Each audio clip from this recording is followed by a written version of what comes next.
Habang ako'y namimili sa groceries, may namit akong dalawang Pinoy na kababayan natin. At hindi ko maipaliwanag ang tuwa ko dahil akala ko ako lang ang Pinoy dito sa konset. Sabi sa akin kung gusto ko daw ng pagkain Pinoy ay order lang ako kay Ate Anita. Isang Pinoy na asawa Briton kaya tinawagan ko at bumili akong magic sarap at sardinas.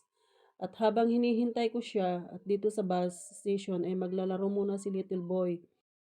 Buti na lang maaraw ngayon hindi maulan. Masyado lang mahangin at malamig. Buti na lang nakapagdala ako ng laruan ni Little Boy para hindi siya boring.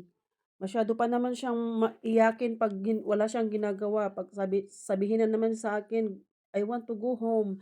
Yan lang lagi ang sinasabi niya pag nabuboring siya. Kaya buti nakapagdala ako ng isang toy car niya.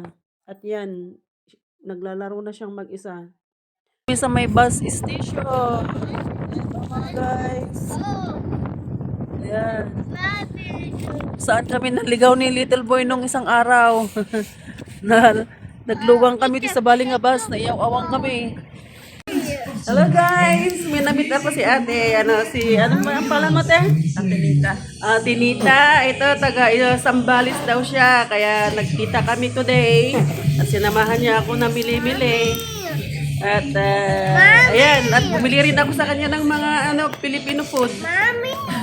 Ayan guys, yung mga paninda ni ate, may clover chips, may buy bawang, may peanut, at mayroon ding pancit canton, at marami pang iba na yung merong din mga dilata, sardinas, at may mga coconut milk, tapos yung meron pang iba.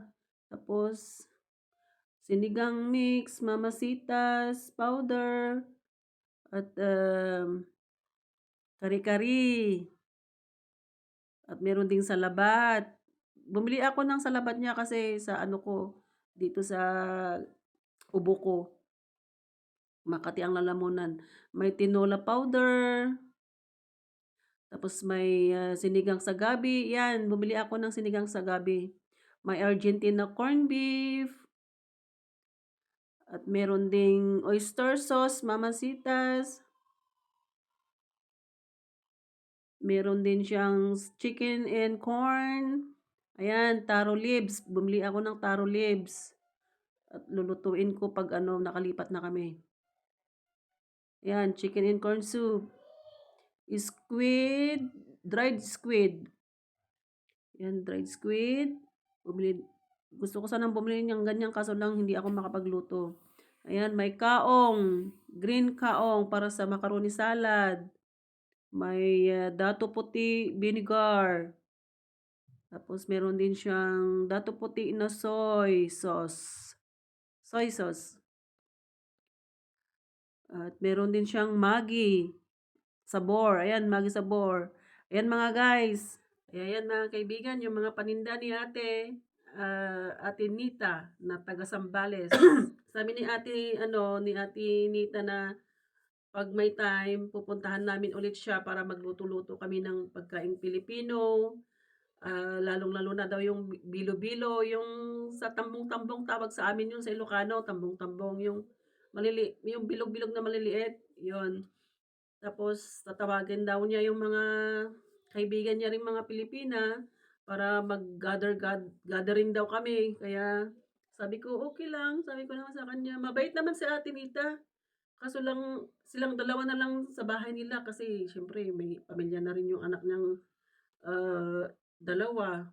May apo na rin siya. Kaya sabi niya sa akin, minsan dalaw-dalawin niyo ako dito kasi wala na akong, pag nasa malayo daw yung asawa niya, minsan kasi umaalis yung asawa niya, siya lang mag-isa sa bahay niya. Sabi ko pa nga, ako na lang mag-part-time sa bahay mo ate. Kasi Toy Story yung bahay nila, malaki, medyo malaki din. Mas malaki lang ng, parang ganito yung bahay nila dito sa bahay ng hipag ko. Kaya sabi ko sa kanya, kung gusto mo ng ate, magpa-part-time sa bahay mo, ako na lang. Para naman may income ako, sabi ko sa kanya. Sabi naman niya sa akin na, naku, tumigil ka nga, ang laki na nga ng sahod ng asawa mo, sabi pa naman niya sa akin. Kaya, sige guys, at ako ay maglilinis muna.